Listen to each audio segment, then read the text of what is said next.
Ustadz, semenjak pandemi COVID-19, sekarang kan jadi banyak sekali kajian-kajian sunnah online yang diisi oleh ustadz-ustadz sunnah, yang Masya Allah ilmunya luar biasa semua. Bagaimana memilih kajian yang terbaik untuk kita? Apakah kita harus ikuti semuanya, atau kita perlu memilih ke ustadz-ustadz tertentu? Mana yang lebih baik, kajian tematik bersambung, ataukah kajian kitab? Jazakallah khair, Ustadz. Yang terbaik tentunya sesuai dengan yang kita perlukan ya. Kalau seperti misalnya menggabungkan antara keduanya. Kajian tematik ada manfaatnya, kajian kitab juga ada manfaatnya. Kajian tentu yang paling fokus adalah kajian apa namanya? Kajian kitab itu yang paling penting karena itu yang membuat ilmu kita tertata dengan rapi. Tapi bukannya kita kajian kitab kita nggak belajar, tetap kita kajian kitab, kita buat catatan, kemudian kita ulangi, ilmu kita tertata itu. Tematik pentingnya di mana? Tematik pentingnya kita membuat kita semangat, membuat kita punya pola pikir secara umum. Ya.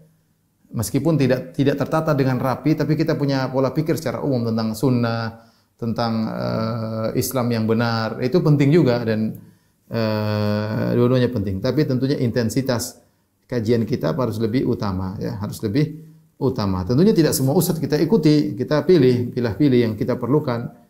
Ya, kalau kita lagi butuh akidah, kita pilih ustadz yang di bidang akidah. Kalau kita lagi keperluan tentang muamalah, kita cari ustadz yang bidang muamalah. Kalau kita lagi pingin belajar tentang akhlak, kita mungkin cari ustadz yang bicara tentang akhlak.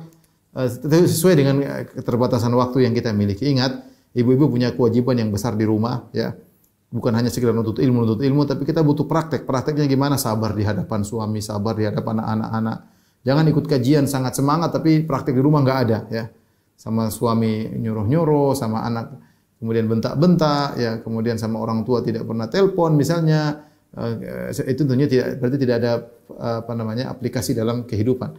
Jadi jangan juga kita baru hijrah gila ngaji, semangat ngaji sampai akhirnya suami terbengkalai, anak-anak terbengkalai. Tidak. Jadi atur waktu, ada kajian tematik sesekali kita ikuti, ada kajian rutin yang kita harus pertahankan ya.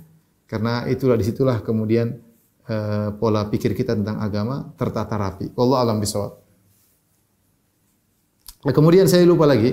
Kemudian kalau kita ingin hemat waktu, kita kajian kitab yang fokus ya. Jangan kita kajian kitab yang misalnya kitab Toharo ternyata dibahas sampai bertahun-tahun ya. Kita kan umur kita pendek. Kita ingin yang fokus. Gini ada targetnya selesai, ada targetnya selesai, ada targetnya selesai. Kita bisa mengulang sehingga kita bisa hemat waktu.